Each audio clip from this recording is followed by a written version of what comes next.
Hi guys, Arne here and welcome to the workshop. Today I want to go back to the previous video about the Trek GNOME bike setup. A lot of comments were aimed at the owner, and I feel there's a lot of hate for people who aren't really high-level riders and buy high-level bikes.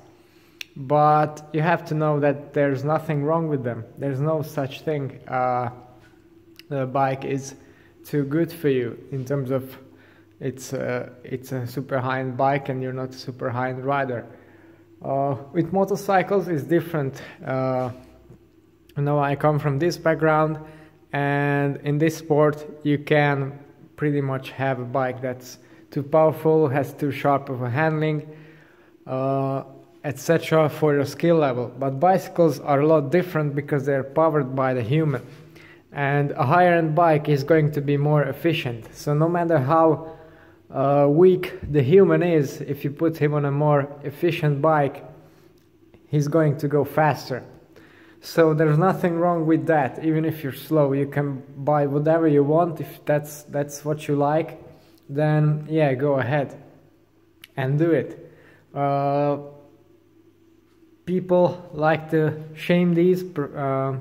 And it's particularly the long-time cyclists who, I have to say this bluntly, but aren't very successful in other areas in life, so don't have the disposable income to afford. Because in the end, bicycles are, this is again going to be a bit controversial, but yes, they're super expensive if you compare them to sitting on the couch. Yes, then cycling is expensive, but if you compare it to other sports, it's not really. So, and compared to other things, cars, flats, houses, real estate, etc., that many people buy and can afford, particularly ones that are involved in business, then don't be surprised that these people can also afford high-end bikes despite being or not being very good riders.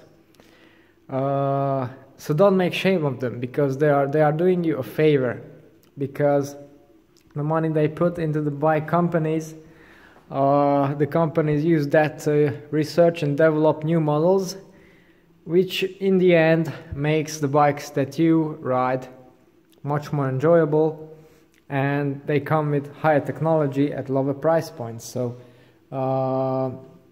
there's really nothing wrong with that.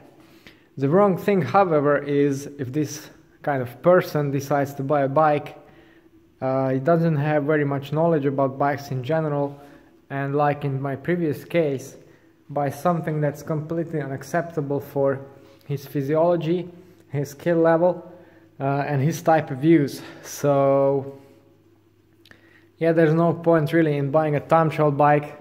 Yes, that's going to be the fastest for most people, but if you can't even sit on it, there's no point really. It's just useless and stupid. So yeah, my point is here that, as I said, there is no shame in having a high-end bike if you can afford it. No matter how much of a beginner you are, buy the bike you like. That's how it is. You're going to be a tiny bit faster compared to yourself on a cheaper bike. So it's good, but make sure you have something that fits your needs. So if you have very bad flexibility, don't buy a stretched out aero bike or a time trial bike, even if that might be faster for most people. It won't be very enjoyable and comfortable for you. Of course, if you progress in a sport, then definitely there will come a time when you can use such things, such bikes. But as a beginner, I think that's a no-no. Okay, so a tiny bit of reflection about the last topic, continued on. And another thing I wanted to say, many people said that I was quite harsh on the owner. Well, if you look at it from my perspective, it's quite bad, because now I look like some kind of a moron who put him on the wrong bike. But if he tells someone that the bike is from me, so it hurts me a bit in that sense. But anyway, now I have this specialized epic to work on, so my next video will be about this one.